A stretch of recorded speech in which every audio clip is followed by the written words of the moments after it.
Pada kesempatan ini kita akan melihat satu fragmen yang ditulis oleh 3 Injil, Matius, Markus, dan Lukas. Peristiwa mengenai Tuhan Yesus dimuliakan di atas bukit, di mana Tuhan Yesus membawa 3 murid terkemukanya. Di Injil Matius, Markus, Lukas mencatat kisah yang sama ini. Nah, kita melihat Lukas pasal 9, saudaraku sekalian. Lukas pasal 9, saudara sekalian, dari ayat 28 dan ayat-ayat berikut sampai ayat yang ke-36. Lukas 9 ayat 28. Kira-kira 8 hari sesudah segala pengajaran itu, Yesus membawa Petrus, Yohanes, dan Yakobus lalu naik ke atas gunung untuk berdoa. Ketika ia sedang berdoa, rupa wajahnya berubah dan pakaiannya menjadi putih berkilau-kilauan. Dan tampaklah 2 orang berbicara dengan dia, yaitu Musa dan Elia. Keduanya menampakkan diri dalam kemuliaan dan berbicara tentang tujuan kepergiannya yang akan digenapinya di Yerusalem. Sementara itu Petrus dan teman-temannya telah tertidur, dan ketika mereka terbangun, mereka melihat Yesus dalam kemuliaannya dan kedua orang yang berdiri di dekatnya itu.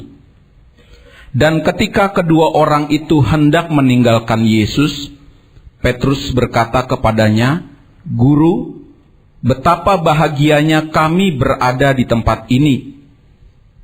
Baiklah, kami dirikan sekarang 3 kemah, 1 untuk engkau, 1 untuk Musa, dan 1 untuk Elia."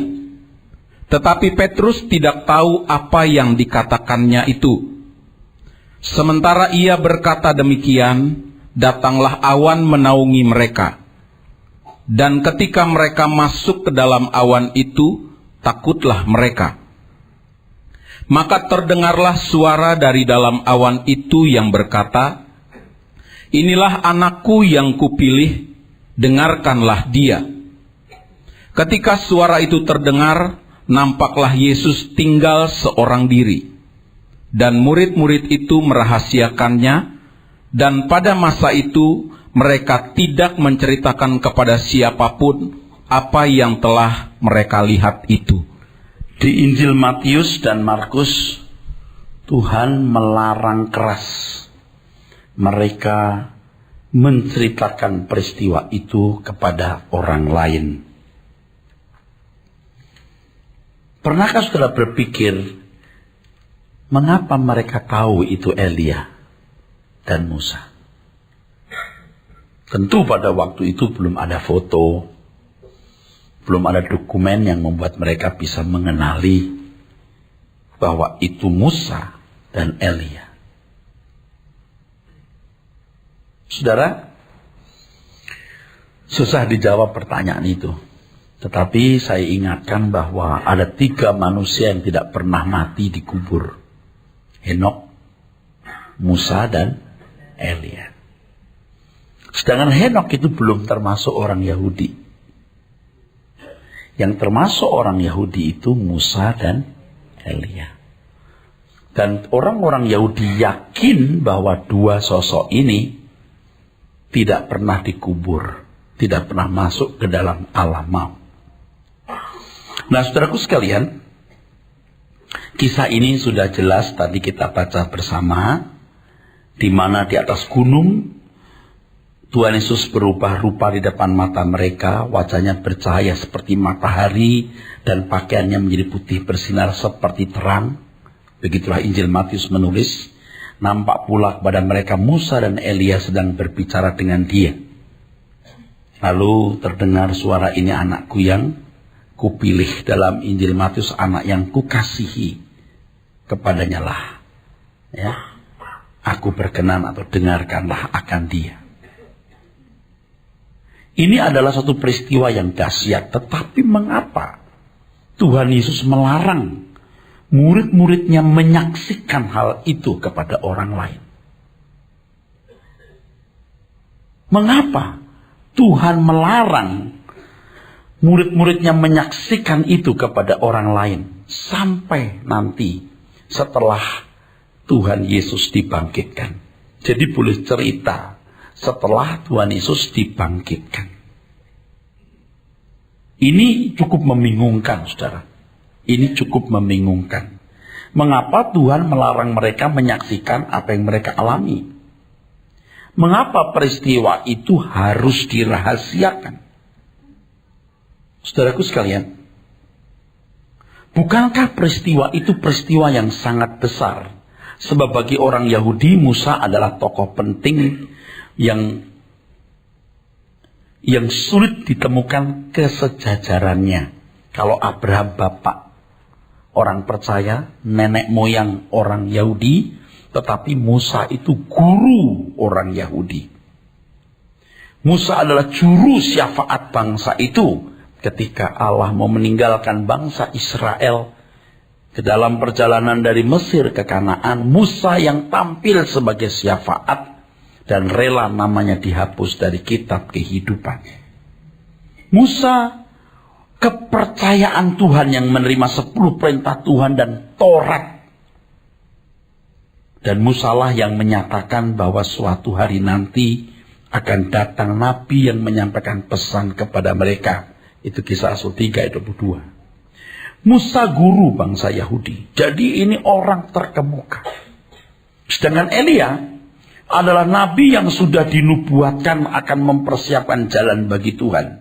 Jadi kalau sampai Elia menampakkan diri, maka jelas dia mendahului kedatangan Tuhan atau Mesiasnya.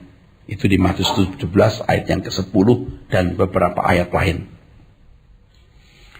Padahal saudaraku, yang dimaksud dengan Elia yang akan datang adalah Yohanes Pembaptis. Dan Tuhan Yesus pernah berkata, Elia, Yohanes Pembaptis itulah maksudnya Elia. Sebelum Tuhan Yesus memberitakan berita Injil, saudaraku, seorang anak tukang kayu mengajar. Ini keluar dari pakem yang sudah ada. Biasanya yang mengajar itu ahli Taurat, orang Farisi. Nah ini sekarang kok anak tukang kayu. Nah sebelum itu terjadi, saudara, Yohanes Pembaptis dengan kontroversinya, dengan memakai baju kulit, makan madu hutan dan belalang, dia memberitakan satu pemberitaan dan menyampaikan satu pola pelayanan yang keluar dari pattern, keluar dari pola, padahal dia anak imam. Dan itu sebenarnya persiapan. Nangkep maksudnya? Persiapan untuk tampilnya Tuhan Yesus yang melanggar atau menyimpang dari pola-pola yang baku. Hebat itu. Itu Yohanes Pembaptis sebenarnya. Jadi kalau sampai murid-muridnya menyampaikan Musa tampil, Musa yang pernah menubuatkan bahwa akan ada seorang nabi, ya, utusan Allah di tengah-tengah mereka. Kisah Rasul 3 ayat 22. Musa yang adalah guru orang Yahudi, Musa kepercayaan Allah menurunkan 10 perintah Tuhan dan Taurat, dan Elia yang dinantikan akan mempersiapkan jalan bagi Tuhan dan Mesiasnya. Pasti kemudian orang-orang tahu bahwa Yesus Kristus adalah Mesias. Justru karena hadirnya dua tokoh inilah Tuhan Yesus melarang mereka menceritakan kesaksian itu kepada orang Yahudi. Nah ini kan membingungkan, saudara. Bukankah mesti diberitahu supaya orang-orang ini tahu bahwa Tuhan Yesus Kristus adalah Mesias yang dinantikan mereka. Justru itu momentum yang penting. Dengan hadirnya Musa dan Elia, itu verifikasi yang jelas bahwa Tuhan Yesus Kristus adalah Mesias yang dijanjikan Allah. Tapi sebaliknya malah Tuhan Yesus melarang. Menarik ya. Selama ini memang kita tidak menemukan jawabnya. Saya juga tidak tahu. Nah sekarang kita mau gali, saudara. Kita mau peroleh kebenaran. Justru karena hadirnya dua tokoh itulah Tuhan Yesus melarang mereka menceritakan kesaksian itu sampai nanti setelah kebangkitan. Kalau orang-orang Yahudi tahu akan hal itu, mereka akan menerima Yesus Kristus sebagai Mesias.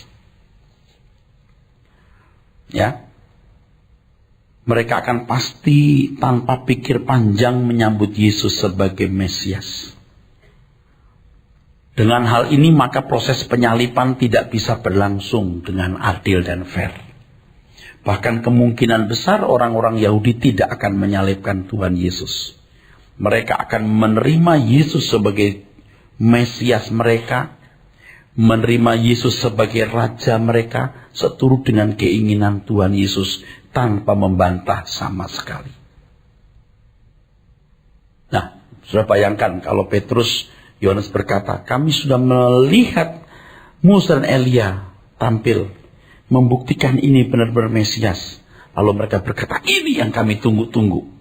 Lalu mereka tanpa pikir panjang akan menyambut Yesus sebagai Mesias. Mereka akan berdiri di samping Tuhan Yesus, akan berdiri di depan Tuhan Yesus untuk membela Tuhan Yesus tanpa membantah. Apa yang dikatakan Tuhan Yesus diikuti. Barangkali begitu. Karena tahu bahwa inilah Mesias. Sangat besar kemungkinan akan ada banyak orang yang berdiri di belakang Tuhan Yesus dengan setia karena Musa dan Elia, bukan karena kebenaran yang Tuhan Yesus ajarkan. Nah, ini kunci penting. Mereka akan menerima Yesus sebagai Mesias karena Musa dan Elia, bukan karena kebenaran yang Tuhan Yesus ajarkan. Mereka bisa fanatik berat kepadanya. Bahkan mereka berani mati untuk Tuhan Yesus tanpa pikir panjang. Seperti sekarang ini, saudaraku, banyak orang Kristen yang sudah menjadi Kristen sejak kecil. Mereka setia dengan agama Kristen. Mereka tidak mau pindah agama. Ya, tentu ada yang pindah agama, tapi banyak yang tidak mau pindah agama. Mereka rela membela agama Kristen dengan nyawa mereka. Mengapa mereka berani berbuat demikian? Sebab mereka sudah tahu merek. Kata ini penting, merek. Mereka tahu merek. Saya pinjam kata merek, ya saudara. Ini merek, mereka tahu mereknya. Mereka tahu merek bahwa Tuhan Yesus adalah juru selamat dunia. Tentu mereka mengakuinya dengan simbol salib, merayakan Natal, ke gereja setiap minggu, dan mereka merasa sudah menjadi pengikut Kristus dan merasa telah menerimanya sebagai Tuhan dan juru selamat.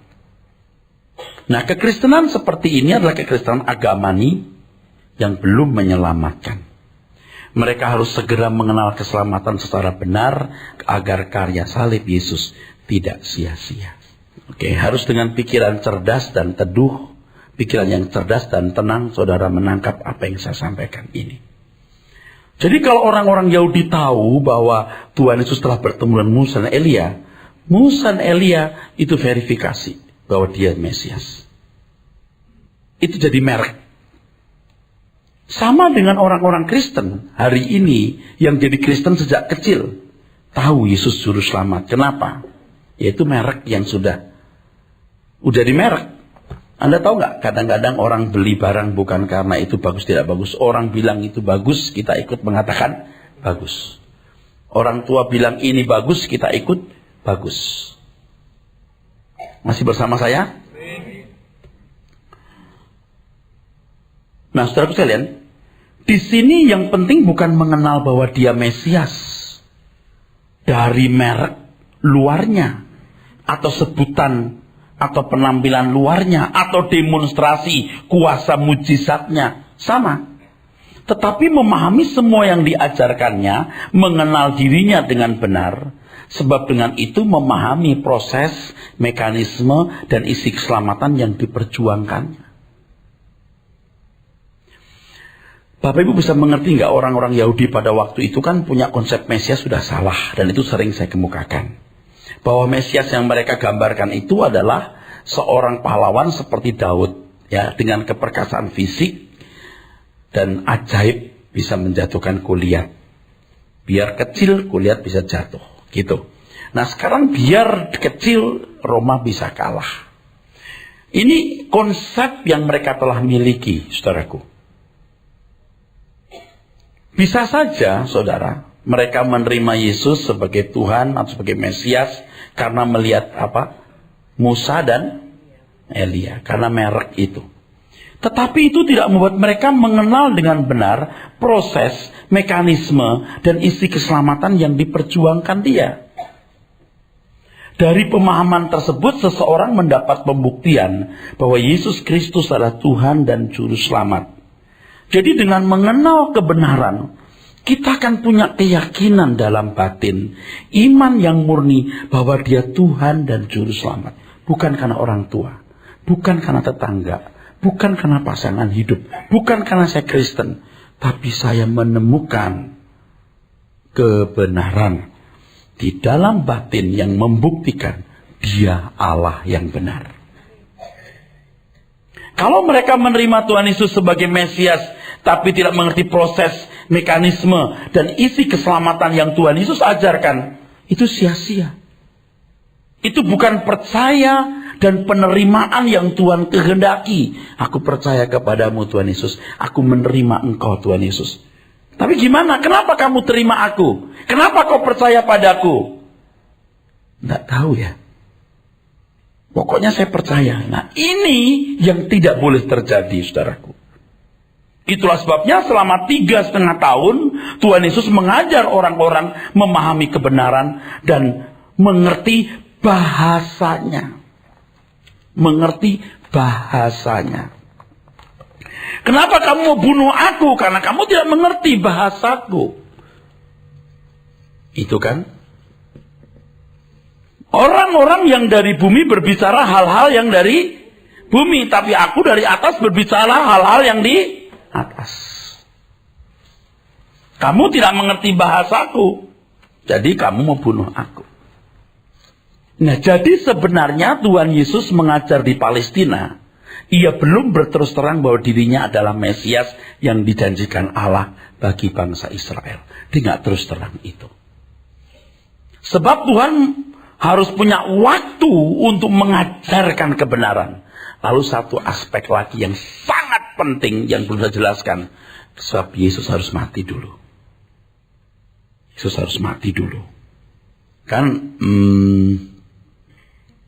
saya kepikir gini, Tuhan, engkau nyatakan dirimu saja sebagai Mesias, lalu mereka nurut, ya. Oh iya, lalu dengerin apa yang Tuhan ajarkan. Nurut aja apa yang Tuhan ajarkan. Lalu ngerti kebenaran, kan bisa dong? Tidak. Sebab Tuhan harus menjadi tanda. Ya, harus menjadi tanda. Tersandung jatuh yang ketimpa remuk. Betul? Yesus harus menjadi tanda bagi orang Israel. Dia harus mengajarkan kebenaran sampai Tuhan bisa memilah dan memilih orang yang mengerti bahasanya dan orang yang tidak mengerti bahasanya dari ketulusan kemurnian hati mereka. Amin. Oke, pelan-pelan sudah akan tahu ya. Inilah yang terus terang membingungkan saudara-saudara Tuhan Yesus. Yohanes pasal 7 ayat 1 sampai 10. Saudara-saudara Tuhan Yesus itu mendesak Tuhan Yesus. Supaya Tuhan Yesus itu menyatakan diri di depan umum. Mereka jengkel melihat sikap Tuhan Yesus yang seperti kurang jantan, pelin-pelan, dan dianggap ragu. Ya, dalam Yohanes pasal 7, saudaraku, mereka berkata begini. Berangkatlah dari sini dan pergi ke Yudea. Supaya murid-muridmu juga melihat perbuatan-perbuatan yang kau lakukan. Sebab tidak seorang pun berbuat sesuatu di tempat tersembunyi jika ia mau diakui di muka umum. Jikalau engkau berbuat hal-hal yang demikian, tampakkanlah dirimu kepada dunia. Nah saudara, pasti saudara tahu bahwa saudara-saudara Yesus sekandung, tentu sekandung di sini dari rahim Maria, ya. Pasti mendengar dari Maria dan Yusuf bahwa koko kamu yang gede ini itu anak Allah. Dia ya anak Allah. Dia hadir ini bukan karena hubungan papa mama, tapi karena Roh Kudus. Pada waktu itu gembala di Efrata lah, apalah. Betul nggak saudara? Pasti cerita dong. Murid-muridnya bingung loh. Kalau udah tahu begini kasih tahu dong. Kamu ini betul-betul Mesias. Kenapa nggak kasih tahu? Maka kalau saudara membaca di Yohanes pasal 7 itu ayat 3 coba dibaca supaya saudara tahu. Mungkin nggak pernah membaca kan? Coba dibaca. Yohanes 7 ayat yang ketiga. Maka kata saudara-saudara Yesus kepadanya, berangkatlah dari sini dan pergi ke Yudea, supaya murid-muridmu juga melihat perbuatan-perbuatan yang engkau lakukan. Terus? Sebab tidak seorang pun berbuat sesuatu di tempat tersembunyi, jika ia mau diakui di muka umum. Jikalau engkau berbuat hal-hal yang demikian, tampakkanlah dirimu kepada dunia. Ayo dong, tampil. Masih bersama saya, saudara? Anda bisa ngerti apa yang saya katakan? Pasti saudara-saudara Yesus yakin bahwa ini bukan abang kandungnya. Bukan abang satu benih dari Yusuf. Nggak mungkin dong mamanya cerita sekali dua kali. Pasti sering. Dan pasti mereka percaya dong mama papanya kalau cerita dengan begitu antusias, dengan semangat. Belum pembuktiannya, yakin dong. Betul saudara? Ini nggak ngerti kenapa kok nggak jantan, kok peragu, kok pelin-pelan gitu. Nanti Tuhan Yesus tidak pergi bersama-sama dengan mereka ke pesta, ya, itu merayakan Podok Daun, tapi diam-diam nyusul, gitu, nggak bareng-bareng saudara-saudaranya, kan dikenali, ini saudaranya nih, mana Yesus, gitu, sembunyi-sembunyi, gitu, ya. Maka saudara juga bingung, kenapa sih kamu nggak terus terang, gitu, saudaraku. Nah, saudaraku sekalian, ini pelajaran yang penting, ya. Dikatakan ayat yang kelima, coba baca. Sebab saudara-saudaranya sendiri pun tidak percaya kepadanya. Tuh. Kira-kira saudara tahu nggak dia lahir dari Roh Kudus? Yakin nggak 100%? Enggak, dia lahir dari Roh Kudus, tahu dong. 100% pasti percaya dong dari Roh Kudus dong. Betul? Dengan banyak cerita hebat pada waktu kelahirannya, pasti dong. Dengan orang Majus yang datang membawa persembahan emas, kemenyan dan mur. Wah, itu semua menakjubkan. Tapi nggak percaya. Dikategorikan tidak percaya. Tidak percaya di sini karena mereka tidak tahu isi proses mekanisme keselamatan itu. Apa sih yang diperjuangkan Tuhan Yesus? Ini penting buat saudara. Yakin dia juru selamat? Amin. Bela mati juga bisa. Ya. Tapi kamu ngerti nggak isi proses dan mekanisme keselamatan? Kalau enggak, you belum bisa dikatakan percaya. Memang kemudian hari, saudara-saudara Yesus, Yakobus, namanya Yudas, itu ada nama Yudas, saudara Yesus loh. Bukan Yudas pengkhianat. Itu percaya. Mereka menjadi orang-orang yang mengikut Injil, ya. Bahkan diantaranya mati martir untuk Tuhan Yesus. Pada waktu itu nggak ngerti. Hal ini menunjukkan bahwa keselamatan dalam Yesus Kristus bukan karena tahu bahwa dia juru selamat. Kalau hanya mengenal Yesus juru selamat, maka semua orang Kristen akan selamat dong. Halo? Anda kok lihat saya kok jadi aneh, kok terus ini sampai nggak ada suara apa-apa ini. Masih bersama saya?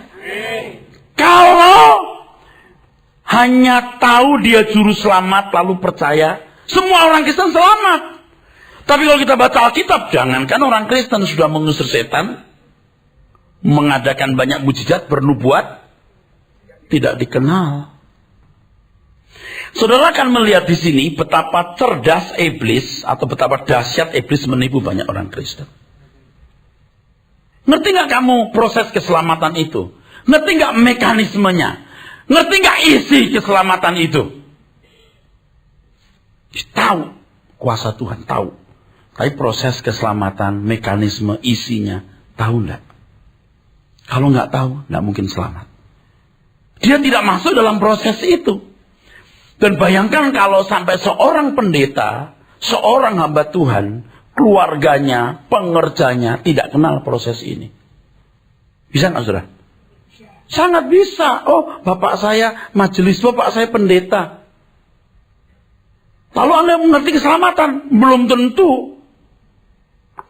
Nah, ini yang membuat saya gusar. You belum tahu keselamatan sebenarnya. You boleh ambil bagian dalam kegiatan pelayanan, tapi you belum tahu. Nah, nanti kita ikuti terus ya, pelan-pelan ya. Agak lumayan panjang soalnya ini. Keselamatan itu terjadi dalam hidup seseorang kalau seorang itu mengenal Tuhan dan kebenarannya dan hidup dalam kebenaran itu, sebab kebenaran itu yang memerdekakan dan Injil itu yang menyelamatkan. Amin. Kalau nama Yesus menyelamatkan itu artinya apa? Bukan nama secara letter loh atau harafiah. Bahwa di bawah kolong langit tidak ada nama yang diberikan kepada manusia yang dalamnya orang selamat. Nama tok. Enggak. Nama tok. Enggak. Artinya bahwa oleh korbannya manusia selamat. Tapi ngerti dong prosesnya. Tahu dong mekanismenya. Tahu dong isinya. Dengan demikian yang penting di sini bukan menunjukkan bahwa dia adalah Tuhan dan Juru Selamat. Tetapi membuktikan bahwa dia adalah Tuhan dan Juru Selamat. Anda sudah selamat? Saya tunjukkan. Gimana cara Anda menunjukkan? Anda nggak bisa menunjukkan. Anda harus membuktikan. Bagaimana Anda membuktikan bahwa dia Juru Selamat? Yaitu ketika kebenaran firman Tuhan itu sampai merubah hidup saudara sehingga saudara tidak sama dengan dunia. Kalau masih sama, Anda belum percaya. Berkali-kali saya katakan percaya berarti menyerahkan diri kepada. Kalau kita masih sama dengan dunia, belum selamat. Masuk neraka, Pak? Ya mungkin enggak, dihakimi juga menurut perbuatan. Tapi yang betul-betul percaya itu menyerahkan diri sepenuh kepada apa yang dipercayainya. Jadi kalau saya lihat hidup saya beberapa tahun yang lalu, saya belum bisa mengatakan bahwa saya orang percaya yang benar walaupun saya pendeta. Jadi saya jujur ngomong ngeri juga tuh. Percaya itu mengikuti jejaknya. Kalau kita belum mengikuti jejaknya ya belum percaya. Tapi kan nggak gampang, Pak. Ya makanya harus dalam proses. Jangan Anda berhenti. Jangan berhenti belajar. Jangan berhenti masuk proses. Harus terus bertumbuh. Terus dalam proses, saudaraku sekalian. Seseorang harus mengerti kehendak Allah, apa yang baik, yang berkenan, dan yang sempurna. Sampai dia tidak sama dengan dunia ini, perbedaan itu menyangkut satu, kesucian moral, fokus yang tertuju kepada kerajaan surga, tiga, pembelaan terhadap keselamatan sesama dengan pengorbanan tanpa batas. Orang kan lihat, ini beda. Kesucian moral itu pasti tidak bisa dimaafkan. Itu mutlak. Yang kedua, apa? Fokus langit baru bumi baru. Yang kedua, pembelaan untuk keselamatan jiwa orang tanpa batas. Saya ingatkan bahwa Tuhan Yesus melarang mereka cerita soal peristiwa Tuhan dimuliakan itu bukan selama-lamanya. Setelah kebangkitannya baru dikasih tahu. Nah, di sini saya harus bicara soal kebangkitan. Kenapa harus begitu? Ada jawabnya. Nggak tahu apakah selesai malam ini atau saat ini. Ngerti maksudnya? Kenapa harus begitu? Tentu ada latar belakangnya. Itu cerdas sekali Alkitab itu, saudaraku. Ya. Kasih tahu aja gitu. Jangankan ke orang Yahudi. Murid-muridnya sendiri aja tidak mengerti sebanyak. Kamu belum tahu apa yang kukatakan sekarang. Nanti Roh Kudus akan kasih tahu. Betul? Sampai Tuhan Yesus bangkit dari kubur pun murid-muridnya masih tidak tahu apa yang sedang diperjuangkan oleh Tuhan Yesus. Bayangkan, saudara. Apalagi orang banyak. Oke, jadi teruskan, saudaraku. Dengan membaca Injil bisa dibayangkan betapa banyak mujizat yang Tuhan Yesus lakukan. Betapa banyak orang yang menyaksikan sendiri keajaiban yang Tuhan Yesus lakukan. Bahkan mereka sendiri alami. Tuhan Yesus merubah air jadi anggur. Menyembuhkan berbagai penyakit. Mencelikkan orang buta. Ya, mengangkat orang lumpuh, mentahirkan orang kusta, membangkitkan orang mati dan lain sebagainya. Pertanyaannya, berapa banyak orang yang sungguh-sungguh mengikut dia dengan setia? Justru malah dari murid-muridnya sendiri tidak sakit, lumpuh atau buta melihat, betul nggak? Tapi yang mengalami mujizat kemana? Ketika Tuhan Yesus diarak oleh tentara Romawi, disiksa, diludahi dan mengalami penghinaan hebat, adakah orang yang berdiri samping Tuhan Yesus membelanya? Bukankah banyak orang Yerusalem yang menyaksikan sendiri kepiawaian Tuhan Yesus mengajar? Mereka pula menyambut Tuhan Yesus ketika masuk Yerusalem dengan teriakan, "Diberkatilah dia yang datang dalam nama Tuhan." Apakah mereka menyadari budi baik Tuhan dan menghargainya? Nah, di mana sebenarnya masalahnya sehingga mereka tidak berani benar-benar mengikut Tuhan Yesus? Karena mereka tidak mengenal kebenaran yang diajarkan. Petrus dan murid-muridnya hebat dong, saudara. Tiap hari melihat mujizat. Setuju? Mereka tidak bisa bilang bohong karena mereka melihat perbuatan Tuhan Yesus, bahkan kelakuannya. Hebat. Tapi Petrus masih menyangkal.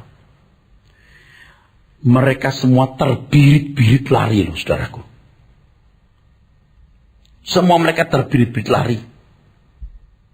Dan ternyata jawabannya adalah ketika Yesus bangkit, Petrus masih nanya dan murid-muridnya, "Tuhan, kapan engkau memulihkan kerajaan bagi Israel?" Artinya belum tahu bahasanya Tuhan. Anda kalau belum tahu bahasa Tuhan nggak bisa. Anda hanya tahu bahasa teologi, bahasa doktrin, bahasa agama Kristen, belum mengerti bahasa Tuhan. Gimana bisa tahu, Pak? You datang terus suara kebenaran 3-4 tahun baru tahu. Itu pun kalau rajin. Itu pun kalau rajin, kalau berkata gini, "Aku udah tahu." Allah paling gitu-gitu aja. Pak Ras itu kan gini. Ya udah. Biar Tuhan yang jadi hakimnya nanti. Selesai udah. Ya udah, sekarang saya mau sabar. Kembalikan ke hakim yang agung. Kalau kita salah, kita akan dihukum. Kalau kita benar, kita akan dibela. Amin. Kalau you mau diselamatkan, mari ku gandeng. Kalau nggak mau diselamatkan, selamat jalan. You bukan saudaraku. You nggak level sama saya. Nggak level. Nggak pantas jadi sahabatku, apalagi jadi musuhku. Masih bersama saya? Anda ngerti saya nggak punya kepentingan di sini? Saudara melihat seorang sosok yang menemukan kebenaran lalu frustasi? Nangkap maksudnya? Saya ini sosok yang menemukan kebenaran lalu frustasi. Waduh Tuhan, aku banyak salah. Betul nggak? Waduh Tuhan, banyak orang belum tahu. Betul nggak? Waduh Tuhan, selama ini kekesalahan apa yang diajarkan? Itu saja yang sedang saya susahkan, saudara. Bukan apa-apa. Dan saya mengajak sahabat-sahabat pelayan Tuhan satu hari jadi satelit. Yang nggak selamanya saya hidup, bukan? Dan nggak selamanya saya mesti khotbahkan. Kan ini banyak tempat orang mencari kebenaran dan saudara sekalian harus jadi satelit-satelit Tuhan. Nah, apa yang saya katakan tadi, berapa orang yang setia berdiri di samping Yesus menjadi sahabatnya dan setia, murid-muridnya pun tidak. Seorang pun tidak. Yang paling jagoan pun menyangkal. Yuk kita melihat dengan telanjang kebenaran-kebenaran ini, saudaraku. Nah, penjelasan ini cukup memberi gambaran kepada kita bahwa mujizat dan segala kebaikan Tuhan yang telah diterima seseorang tidak menjamin seseorang bisa bertindak setia kepada Tuhan. Oh, Allah itu baik, luar biasa. Kalau kita anggap orang itu baik sama Tuhan, dekat sama Tuhan, udah eksklusif dengan Tuhan, intim dengan Tuhan, you belum punya mata melihat. Nah, yang pernah mati dibangkitkan ini kenapa nggak berdiri depan Tuhan lalu berkata, "Jangan sentuh dia, sentuh aku dulu, karena kalau bukan dia aku udah mati hari ini." Betul nggak? Kok nggak ada yang begitu? Nah, itu Pak, pikirkan saudaraku sekalian. Jadi kalau sekarang saya lihat ada hamba-hamba Tuhan, pendeta, pengerja, aktivis, kok nggak bisa ya bertumbuh yuk moral kita yang benar, Yuk kita sungguh-sungguh fokus langit baru. Yuk kita membela pelayanan tanpa batas. Kok nggak bisa? Belum tahu bahasa. Percuma. Nyumbang pun pasti ada intrik-intrik di belakang sumbangan itu. Paling tidak kasihan. Kok kasihan? Tetapi sudah tahu, ada satu fenomena yang kita mau tangkap. Di tengah penderitaan hebat yang dialami Tuhan Yesus, ada seorang yang juga sangat menderita di samping salib itu. Dia satu-satunya membela Tuhan. Kita tidak pernah tahu siapa penjahat itu. Penjahat di samping salib Tuhan. Saya sering mengatakan bisa penjahat kriminal, bisa penjahat politis. Kok tahu orang ini nggak salah? Apa urusan dia? Tapi yang paling hebat ketika dia mengatakan, ingatlah aku kalau kau datang sebagai raja. Dan penjahat ini berani mempertaruhkan segenap hidupnya untuk pengharapan itu. Sangat mungkin dia belum pernah mengalami mujizat atau menerima kebaikan Tuhan. Tetapi ia percaya. Dan percaya itu tindakan iman tanpa perbuatan seperti tubuh tanpa roh. Lalu Tuhan berkata, hari ini engkau bersama dengan aku di Firdaus. Itu orang pertama yang masuk Firdaus pada zaman penggenapan. Tahu bahasa Tuhan. Kalau kita selama ini dengar soal langit baru, kadang-kadang setengah mengecek loh. Cuma mengecek aja dalam hatinya begini. Alah, gitu. Saya bukan nggak bisa baca, saya bisa baca. Saya juga belum dewasa banget, sudah belum tua banget gitu, belum matang banget gitu, belum tenang banget gitu. Tapi ke depan saya akan lebih tenang. Kejutan-kejutan dalam hidup saya, tekanan-tekanan, syok-syok yang saya alami itu merubah hidup saya. Dan itu berkat yang Tuhan berikan. Nggak apa-apa. Kita harus berani mempertaruhkan hidup kita, saudaraku sekalian. Saudara melihat ya, kan masih gambling semua itu. Yesus itu tuh raja enggak. Tapi murid-murid walaupun gambling, dia setia. Gambling tapi setia. Dan mereka beruntung. Hari ini mereka enggak menyesal jadi manusia. Enggak menyesal hidup pada zaman itu. Tidak menyesal meninggalkan segala sesuatu Tuhan Yesus. Tidak menyesal. Nah sekarang kita. Berani tidak kita melangkah? Kita nggak akan menyesal. Mosok Pak. Nah berapa banyak orang yang berani bertaruh. Apa perlu Tuhan menyatakan mujizat saudara yang punya sakit langsung sembuh. Baru mau mempertaruhkan hidup. Kenyataannya orang yang mengalami mujizat tidak membela Tuhan. Ngerti gak cerdasnya, hebatnya iblis menipu banyak orang hari ini? Allah baik luar biasa memberkati, anak istriku diberkati, usahaku berhasil. Nggak ngerti bahasa Tuhan. Nangkap saudaraku? Nggak bisa, you pasti tidak akan bisa membuktikan bahwa dia juru selamat dalam hidupmu. Bagaimana bisa membuktikan? 3 tadi itu paling tidak. Apa? Kesucian moral. Betul? Yang kedua apa? Fokus langit baru. Terus 3. Iya tapi kita masih punya daging. Iya, you punya daging. Saya juga punya daging. Saya juga bisa bedakan ini perempuan geradakan atau cantik. Itu dolar, itu rupiah. Saya juga bisa. Tapi kita mesti punya komitmen. Aku mau hidup benar. Temperamennya juga belum benar saudara. Kalau pas panas meledak, waduh bisa bahaya juga. Saya kenali diri saya. Tapi saya memilih untuk tidak memuaskan daging saya. Sakit. Nah kalau gampang ya ke surga gampang bro. Sekarang you mau enggak? Itu masalahnya. Jangan mengalah. Saya penuh kekurangan kelemahan Pak. Ya selamanya tuh lemah terus. Kalau kita tanya mengapa sih penjahat itu berani membela Tuhan Yesus di depan orang banyak, nggak mungkin dong dia berbisik.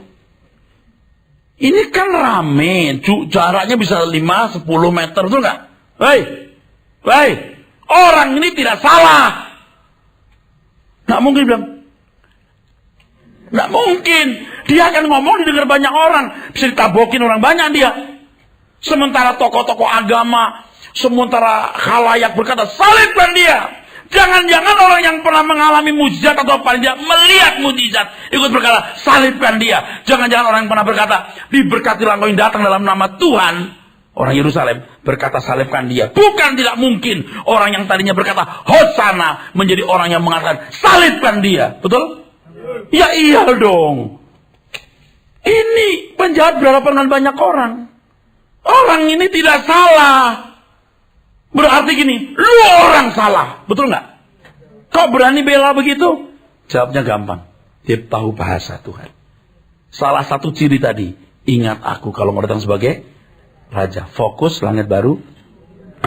Ya saudaraku, kalau belum sampai begitu nanti soal kecil diributin.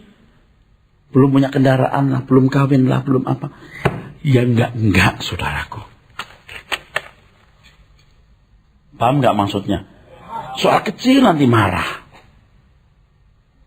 Soal kecil kita tersinggung. Jadi jelas bahwa mujizat itu tidak menyelamatkan, tapi hanya menjadi petunjuk awal dari perjalanan iman orang percaya. Nah, saudara sekalian, dalam Alkitab kita menemukan usaha iblis untuk menghindarkan dan mencegah Tuhan Yesus dari salib. Menghindarkan dari salib dengan cara menawarkan keindahan dan kemuliaan dunia.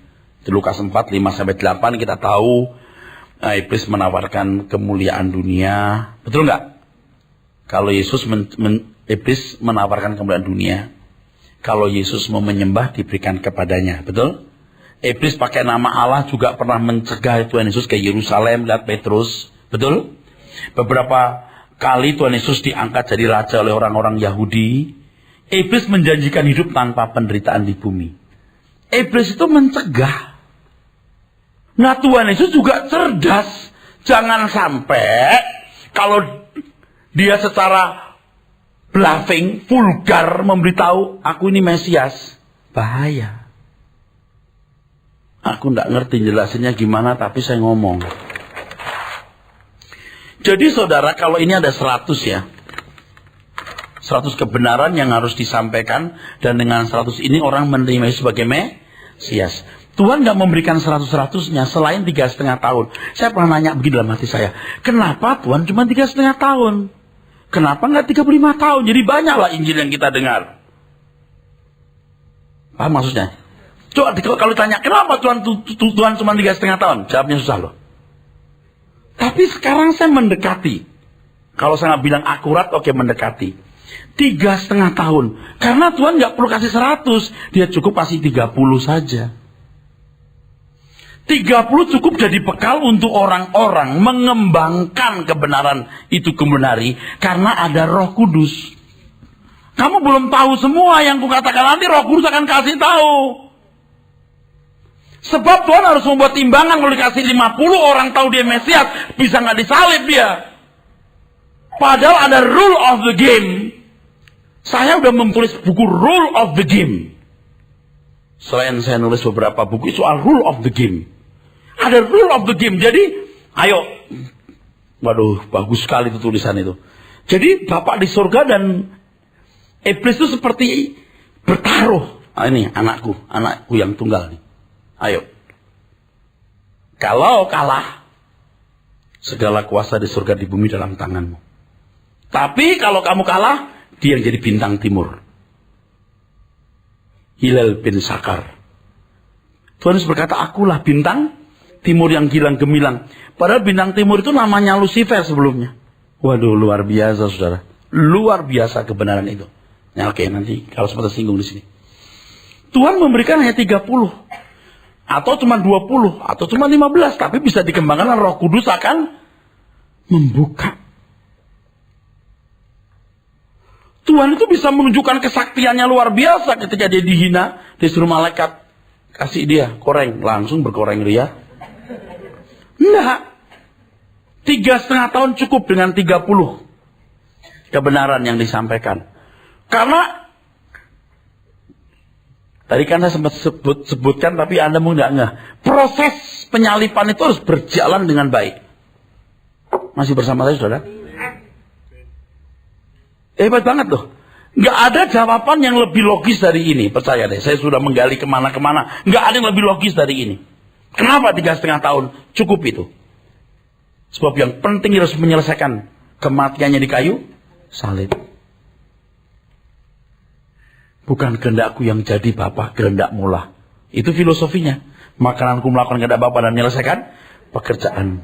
Tapi kalau Lucifer, aku hendak menaikkan tahtaku, aku hendak menyamai Allah. Beda.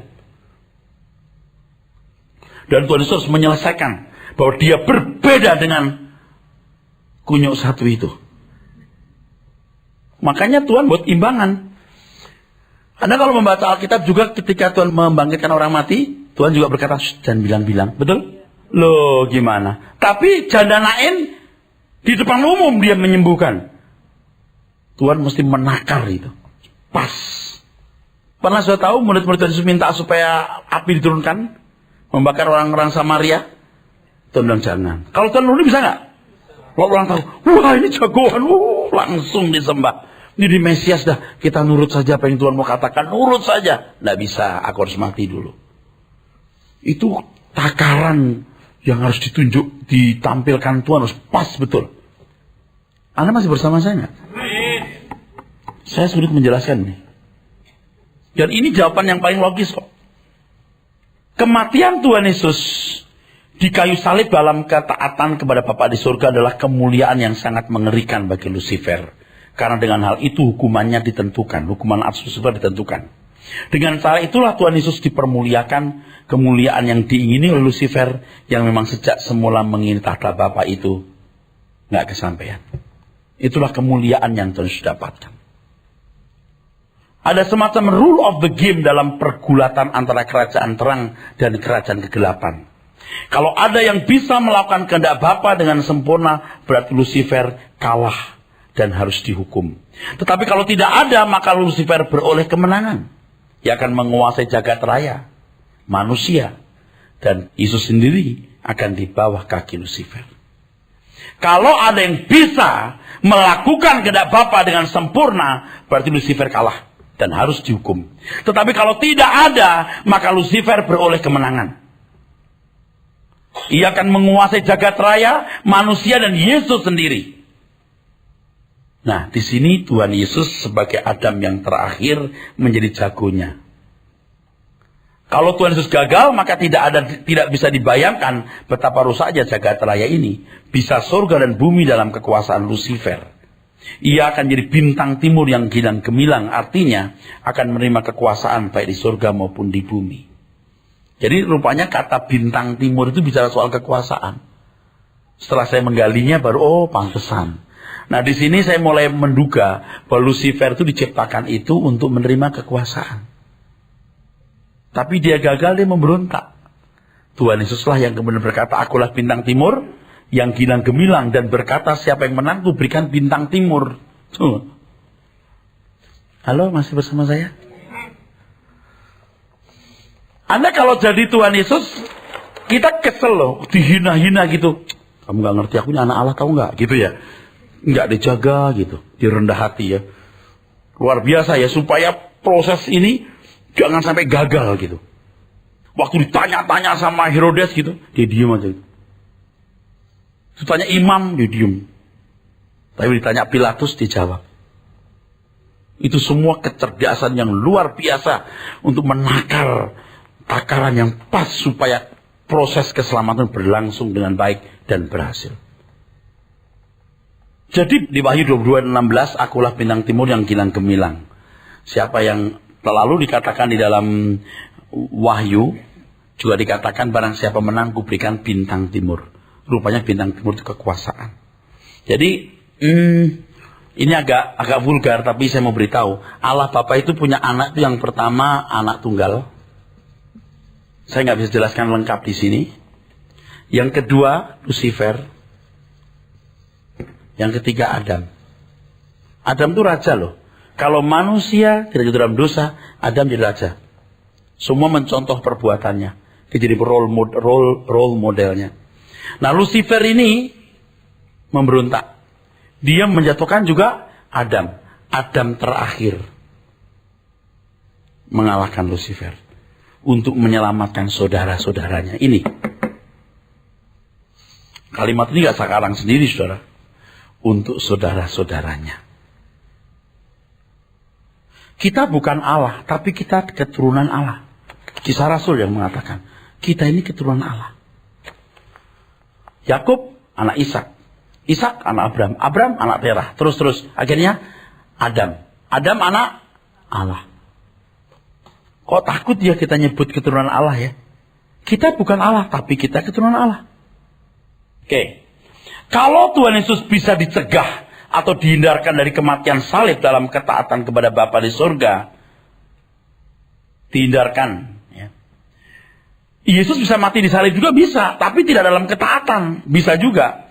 Tapi kalau bisa dihindarkan dari kematian salib dalam ketaatan, maka berarti kemenangan bagi Lucifer. Sehingga apa yang diidam-idamkan oleh Lucifer dapat dicapainya. Dalam hal ini kita dapat menyaksikan dua putra Allah yang sedang berjuang untuk merebut kemenangan. Lucifer adalah putra Allah yang memberontak, dan Tuhan Yesus Kristus putra tunggal yang berdiri di pihak Bapa untuk melakukan kehendaknya. Oke, sementara saya tulis ini saya bisa bayangkan itu hebat banget tuh. Kisahnya kalau difilmkan itu hebat. Kalau Yesus lahir di kandang domba di palungan, kalau si Lucifer lahir dalam tatahan emas yang penuh batu permata. Disiapkan untuk hari penciptaanmu. Waduh, hebat. Setiap kata di Yeskiel dan Yesaya saya teliti, luar biasa. Sampai kata ditempatkan itu luar biasa. Ada kata diurapi, tapi nggak ditulis tuh di dalam Yeskiel, nggak ditulis. Diurapi loh. Lucifer tuh jadi bintang timur tuh diurapi jadi penguasa.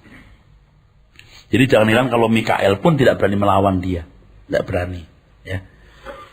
Tuhan Yesus pun menyebut dia sebagai bapak, ya, sebagai bapak pendusta, bapak pembunuh, gitu. Ada bapak di surga, ada bapak pendusta. Kalau saudara membaca Yeskiel pasal 28 itu, kan kata raja, pertama kan ayat 2 itu ada raja Tirus. Itu pangeran, bukan raja. Ayat 12 baru raja. Tapi terjemahan kita itu bisa nggak stabil gitu, saya nggak tahu, dan saya juga heran saya tahu gitu. Saya bisa teliti, loh kok ini bukan raja, pangeran. Dia mestinya pangeran. Ketika dia memberontak, Allah berkata sampai raja, ya, dia mau jadi raja, biar aja sampai raja Tirus. Kalau jadi raja berarti dia mau menyaingi Allah Bapa sebagai raja. Kamu pangeran. Wah, itu hebat. Kalau ditanya, kenapa raja Tirus itu Lucifer? Nah, kita harus tahu Tirus itu di mana. Kenapa itu raja Tirus? Nah, digali itu baru Anda bisa menemukan ini Lucifer. Oke. Jadi dalam pergumulan di Taman Getsemani itu, saudaraku sekalian, itu puncak pergumulan Tuhan Yesus. Dan Tuhan Yesus memenangkan pergumulan itu. Ini kunci kemenangan putra tunggal Bapa dan keselamatan manusia. Saudara-saudara Yesus, yaitu kita semua. Ketika dia berkata, bukan kehendakku yang jadi, tetapi kehendakmu lah. Ya, amin.